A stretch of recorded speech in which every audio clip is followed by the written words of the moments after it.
Hello, Sophia. How are you? Fine, thank you. What about you? I am also okay. What are you doing? I am reading an article about the importance of learning English. Nice. Actually, English is essential in our every walk of life. Of course, it is an international language. It is used as mother language in many countries. It is also used as an official or semi-official language almost all of the countries in the world. In every sphere of life, we need English. To be a doctor, an engineer, a professor, a banker, you must learn English. Of course, in this age of globalization, English plays an important role for communication in the present world. So, learning English is a must. But it is unfortunate that we are neglecting it. For that we are lagging behind our neighbors. Oh, it is really disgraceful. This situation must be changed if we want to keep pace with the modern world. Right you are. Our international relations and trade would be affected much if we do not learn English well. Exactly. Besides, without efficiency in English, none can expect to receive higher education and getting good job and better salaries. Yes, it is essential for taking higher studies as all the books on higher education are written in English. Besides, learning English helps the students to gain more confidence and build up their skill. It is only English that can help us to enter the storehouse of knowledge. Absolutely. But it is a matter of shame that most of the university graduates lack proper knowledge on English. Exactly, and as a result they are being deprived of getting good job and receiving handsome salary. Right you are. A sound command over English is a prerequisite for good. Undoubtedly, but there are some people who think that practicing English may harm our mother language. It's definitely a wrong idea. We must learn English in order to enrich our mother tongue, Urdu. In fact, the importance of learning this language cannot be described in words. We must study and practice English seriously. You are absolutely right.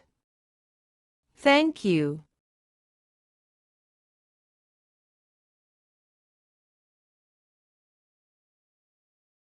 Hannah, I'm currently teaching English as a second language, and I love for my students to get confident in producing English or increasing their listening ability.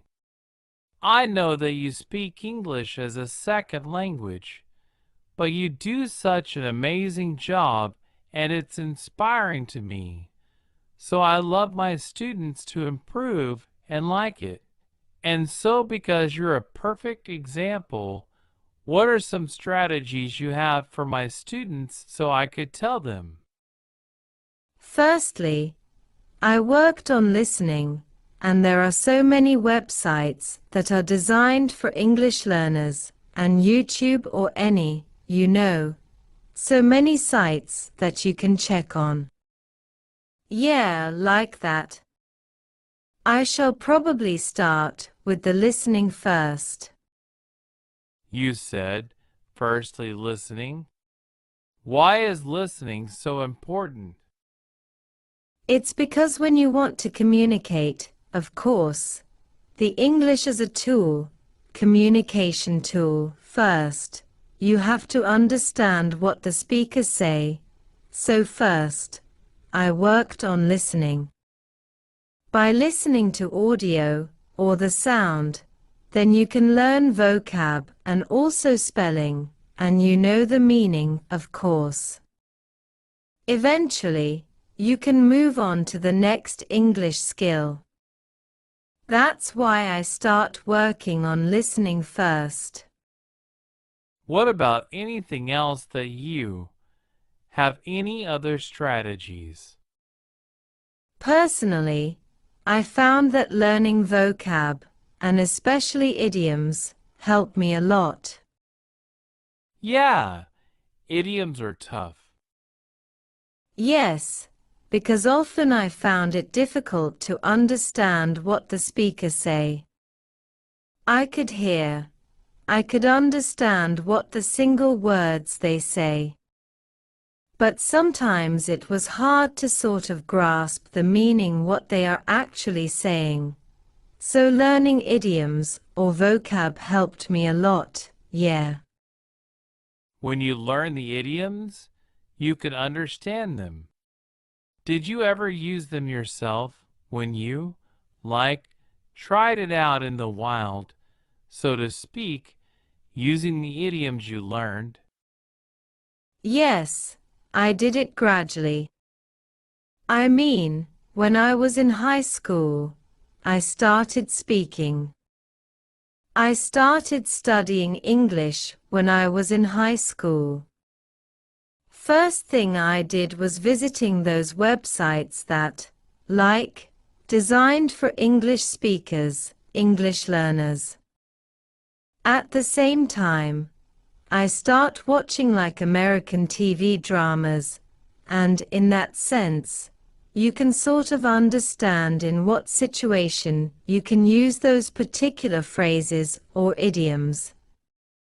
By learning the idioms and vocab and the settings or the environment, the situation you can use, then you can sort of actually try to use them.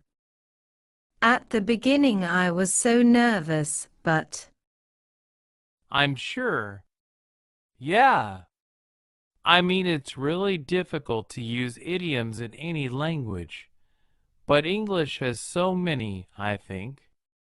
Another thing I wanted to ask you about production skills in English is writing. I try to give my students opportunities to write it in class, but in order to be a proficient and excellent English speaker, you need to practice outside of class. What do you recommend to improve students' writing abilities besides just taking it for a test or for an assignment? What do you recommend? yes, they are difficult. I myself have trouble still writing because I'm not a good writer in my native language. Oh no. But I guess just reading will help you at the start. Reading something, reading text, or some passages will help you. So if you know how to read, it can help you, right? Yes, definitely. All right. To learn sort of the template, how will things goes and how you make paragraph and stuff. Probably if you want to get better at writing, I would start reading first, reading lots of passage, different kinds of materials first. That's true, and I agree with that. One thing I wanted to have my students do is actually do like a journal, actually. Yes, Did you ever keep an English journal to help with your writing? yes, I did. Oh, you did? I did, yeah. How do you feel that helped you? Was that good? A good idea? Yes. Because, first, when you write, Unlike speaking or talking to somebody, it gives you time to really think about what you want to do, what you want to write, and you can focus on grammar more. That helps to actually talk to somebody maybe a day, write, next day, or you have to write something else in the class. That would help you. So keeping the journal will help you definitely, I think. Okay. Thank you very much for the tips. I really appreciate it. You are welcome. In our video, we've compiled simple and relatable conversations that you might encounter in your daily life. These conversations are not only a great way to improve your English, but also to understand how English is spoken in real-life situations. So, whether you're a beginner or looking to brush up on your English skills, you're in the right place. Please like, share, subscribe and hit the bell icon to get notifications of our new videos and also comment.